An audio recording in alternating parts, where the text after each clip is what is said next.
Up next on Eco Company. Lions and tigers and bears, oh my! It's a trip to the zoo, and we've got some special guides greeting us. I love learning more and as much as I can take in, and I also just love teaching people. They're teens who know a thing or two about crocodiles.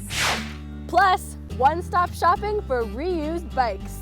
This is our famous back lot. It's kind of like a used junkyard for bikes. But they don't stay junk for long. They're getting fixed up by teens, and for their effort, they get 2 wheels of their very own.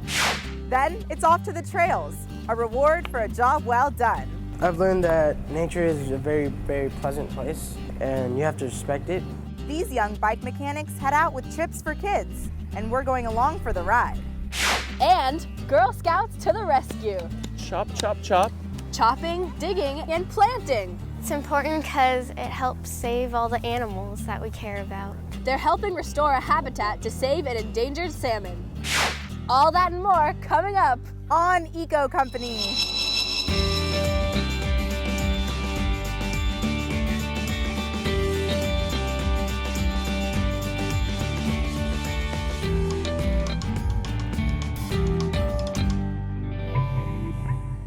Hey guys, thanks for tuning into Eco Company. I'm Jordan. And I'm Jelena, and we're here at the Oakland Zoo. And who doesn't love the zoo? And who better to lead conservation efforts here and around the globe? Throw in some teens who are passionate about wildlife. And you've got the right place to be when it comes to giving animals a bright future.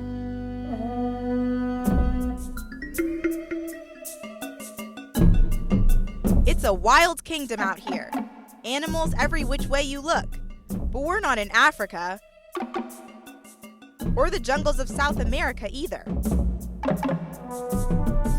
This is the Oakland Zoo in Northern California, and it's home to more than 650 animals of all shapes, makes, and sizes. These are the North American river otters. It's also where we find Gabby Ponce and Kelsey Peterson. We have 4 male alligators. Yeah, just see if you can find them all. They're volunteers with the zoo's Teen Wild Guide program, headed up by Melinda Seaver. It's really important to us here at the zoo that the zoo can be a place where not only small children can come and learn, but also teenagers and young adults can come and they can become involved in conservation and involved in animal awareness as well. Ponce and Peterson are old-timers here. As guides, they man stations, help zookeepers, and more. My job is to educate the public in relation to animals and conservation. I love learning more and as much as I can take in, and I also just love teaching people. There are only 2 types of alligators in the world, which are American alligators and Chinese alligators. They also talk about ways to protect wildlife too. Try not to litter, or don't litter at all actually, because that gets into the ocean sometimes. It gets into different environments, and that's unhealthy for the animals. Yay! Part of their job, giving zoogoers a call to action. So the coin counts as 25 cents, and you get to come choose which animal you like to help out today. You can help out the African elephants who live in Kenya, the chimpanzees who live in Uganda, or you can help out the condors who live here in California. Yay!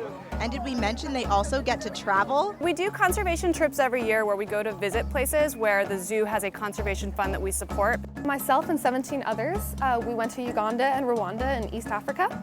And we visited all the conservation projects that the zoo supports, and I fell in love with everything.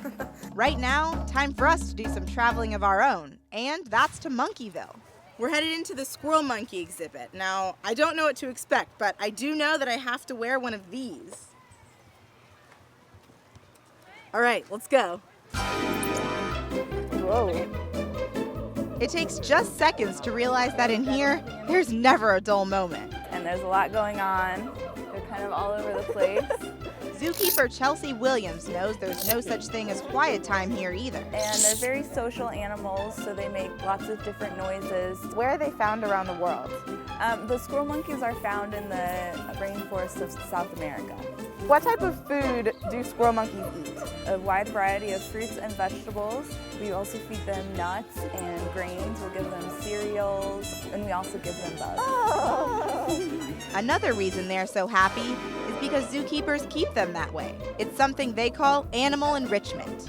The reason that enrichment is so important is to make their lives interesting because they're living in captivity and they wouldn't have to deal with the normal problems that squirrel monkeys in the wild would have to deal with. So what type of enrichment do you have planned for them today? What we have for them today are some toilet paper rolls that we've strung on string and we've stuffed with lots of good treats, so we can hang those up all over the exhibit. All right, let's get started. What do you say? Sounds good. Okay, time for me to give it a try. Here we go. Just tie it on. Yep, just tie it on. Double knot. Yes, please. Well, gotta say, these guys look pretty entertained. And soon, we understand what has the baboons so happy too. Baboons get similar types of enrichment. We're gonna do a leaf pile with some hidden treats, some Jell-O cups. We are going to also do some different PVC containers that the baboons have to open in order to get some really tasty cereal treats. So from keeping animals happy and healthy, to educating the public and learning more themselves, teen guides at the zoo are becoming stronger advocates for wildlife every day. I think it's really important to try to keep animals safe because it's not really nice to hear about them getting hurt in the wild or in captivity, and they need to be safe and looked after also. Seaver says getting youth excited and involved is what it's all about. Teens definitely have a different type of energy in the zoo. They're really committed, they're really wanting to work on projects and look towards their future. I consider myself more conscious of the earth and we as humans. It's our job to respect it. They hope to pass this respect on to us all. Thank you. Good job.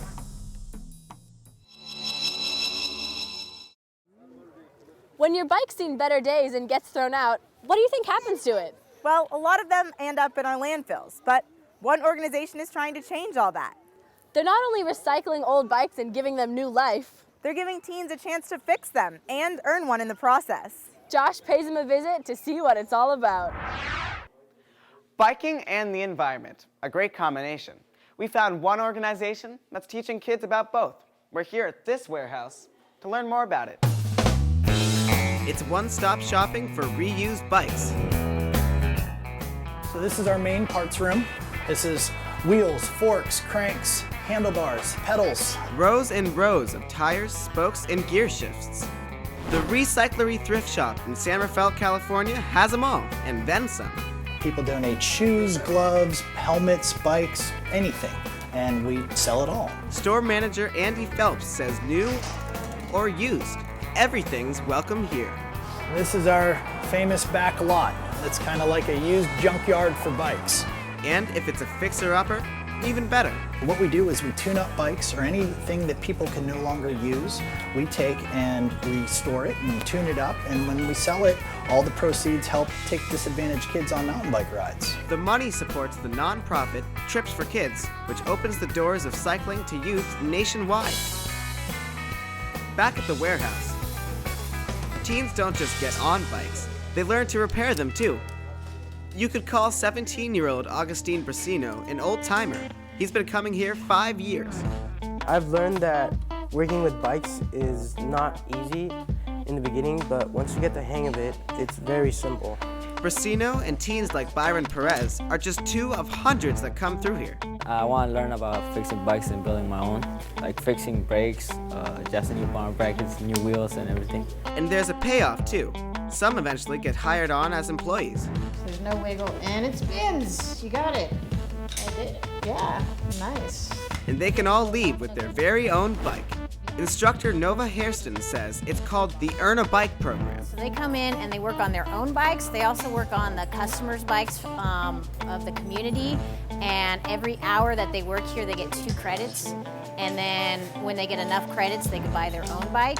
Today, there's no shortage of work to be done. I'm trying to change out the tubes, fix the cables, true the wheels, make sure the brakes are working fine so we can sell it to people in the community that need it. I'm working today on front shifters to fix this bike, and I need to install a new cable for this thing right here. Today we are doing pretty much fixing up all the loaner bikes that we've been using, and they've all gotten destroyed. So we're fixing up all the bikes so that they could have bikes to use around town, and also working on bikes that need to get recycled and picking out parts that need to get reused. It's keeping 13-year-old Josue Jimenez busy. So what are you working on today? I'm stripping down this bike. That means taking off the big parts, like the wheels. So do you put new bikes together with all these old parts? Yeah. There's pretty much an environmental lesson in almost anything we do, from recycling the old metal and difference between reusing and recycling and the energy that's used. Repaired bikes end up back at the shop. All of these bikes are waiting to be picked up. These are ones that were in that pile over there that we've tuned up. And the environmental message? Recycle. Recycle, reuse, and provide for disadvantaged kids. I mean, it's a win-win-win.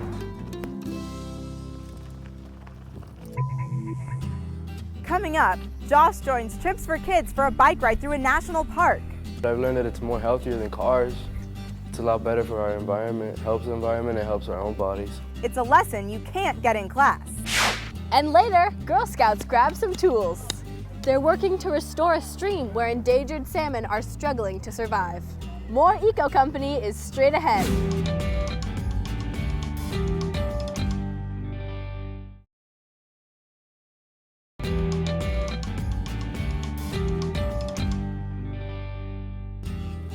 Sometimes it's not how far you travel, but where you go. Case in point, taking your own bike trip in your backyard. Josh takes us back to the Recyclery Bike Shop for one more look around before grabbing 2 wheels of his own. The sign on the door says it all. Reusing donated bikes is key to the operation at the Recyclery Thrift Shop in Northern California. It's run by Trips for Kids, a nationwide nonprofit founded by Marilyn Price. I've worn my Trips for Kids shirt every day since we developed t-shirts. So yeah, no, it is my life. I love it. Trips for Kids takes kids on bike rides and gives them job training too, because teens help do the work here. We have recycled and reused and rebuilt hundreds and hundreds of bikes that, would have gone into landfill, and all the clothing and parts that nobody knows what to do with. We give them a second life. In return for their time, kids can earn a bike of their very own. Kids come after school. They learn how to work on bikes, and at the end of the day, they earn credit, which is like earning money. It's serious business for 17-year-old Augustine Brasino. When you have a job, you have to be really responsible, and you have to have a good work ethic. Brasino's an old-timer with 5 years under his belt. It's 3 for Hermon Guido. It's free, it's fun. You get free bikes, you get to learn how to fix a bike, and there's a lot of great people here. Yeah, this is the place to be. The other place to be is out here. All right, come on down! Buckle, buckle, buckle, buckle. We're heading out with the Recyclery crew and Trips for Kids. First things first, can't forget those helmets. Or the rules of the road. Instructor Nova Hairston gives us the rundown. No going off trails to make your own trails to pass people. Why do you guys think that's important? What is the plants and bushes are to other animals? Animals' habitat. Animals' habitat, that's correct. So we don't want to destroy their homes like they don't come in and destroy our homes. Conservation is also a big message. That's where Michael Rogers chimes in. As you, Byron, do have a water bottle and you're using a reusable water bottle. Byron Perez gets the thumbs up, but not the general public. Americans use 2.5 million plastic bottles every hour. Right? Where do you think those go when we're done using them? It's plastics, non-biodegradable. Landfills, the ocean. Now it's time to see just what it is we're protecting. Yes, Trips for Kids! So off we go.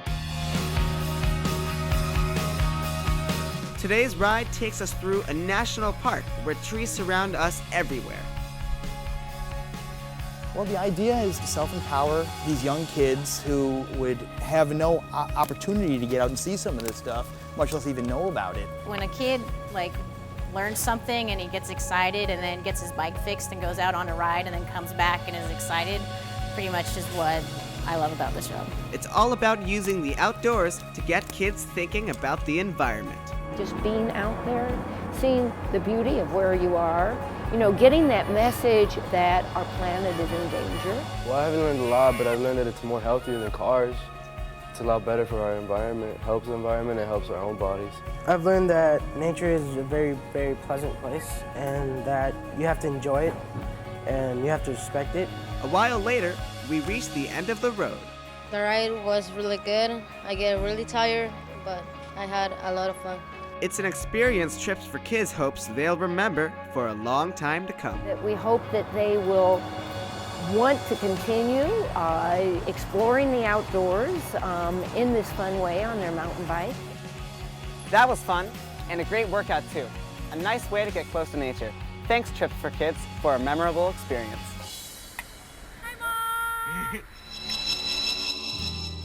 Coming up, Girl Scouts take on an invasive plant, and they mean business. Their mission, an important one, to protect a fish on the endangered species list. More Eco Company is straight ahead.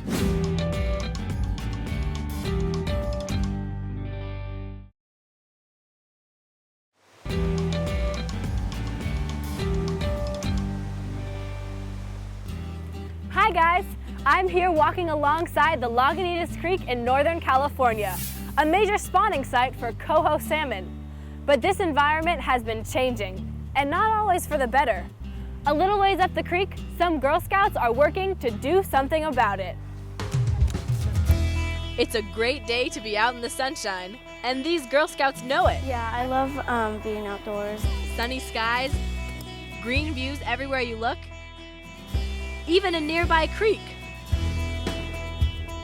What more could you ask for? Well, how about the chance to help an endangered fish? The salmon are an endangered species. Means there's not very many of them left. Coho salmon swim in this very river in San Geronimo, California. And this scout troop wants to make sure it stays that way. We're just so happy to have y'all's help today. They're volunteering with SPAWN, the Salmon Protection and Watershed Network, alongside restoration scientist Jonathan Applebaum. The habitat restoration that the Girl Scouts are helping us with today is designed to restore habitat conditions for both the salmon and other wildlife. Kimberly Miller heads up the Girl Scouts Green by Nature program. What we're trying to do is expose girls to all the different efforts to conserve and have impact on the environment. Habitat is key to the coho's continued survival in this creek. It's one of only a few in this region to support healthy fish populations.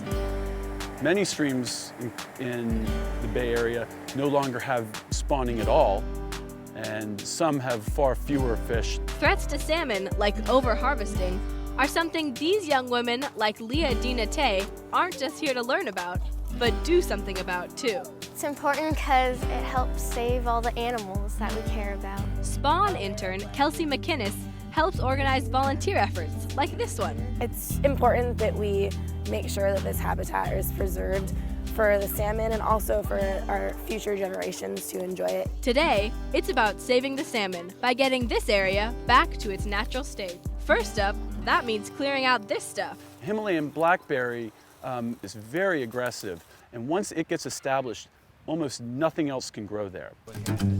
We're having them trim the blackberry. We'll also come in and dig out the roots so that we can replace it with native species. No roots left behind. It's no easy task. Then there's pulling other pesky weeds.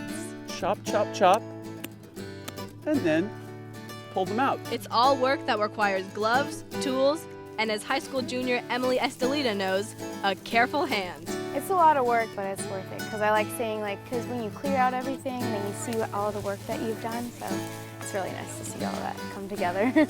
Next up, it's time to fill in some of the spaces left behind. The Girl Scouts will be planting a few dozen native plant species. Okay, I'm putting on my gloves to get ready to dig in and get dirty. This is called a sticky monkey flower. So just what do they hope these plants do? By planting native species, we do what's really beneficial for the salmon. That's keeping the soil on the uplands where it belongs and out of the streams. This is a sticky monkey plant, which is native to this area, and I'm planting it to keep out rocks and wood chips and make it healthy. High school freshman Natalie Estelita has her hands full too. I think it's really important to keep our earth clean and stuff. It's like where we live, and so it's better to help out so that you're more involved. And we want our youth to grow up really feeling that sense of responsibility and stewardship. Well, planting looks good. Now let's give a little something to the roots. And it's a job well done. Yeah, I like helping the environment, and then this was a great way to do it, helping the land and the salmon in the water. So from digging up plants that don't belong to planting ones that do, these girls are doing their part to save an endangered species that they all hope is around for years to come. It's our hope to have a very healthy native community here in the matter of a few years, and to slowly see the number of coho salmon recover back towards what it historically was in the stream. Thank you, Jonathan, everybody. Thank you. Thank you. We can't do it without you. Thank you. Salmon. Yay, Girl Scouts.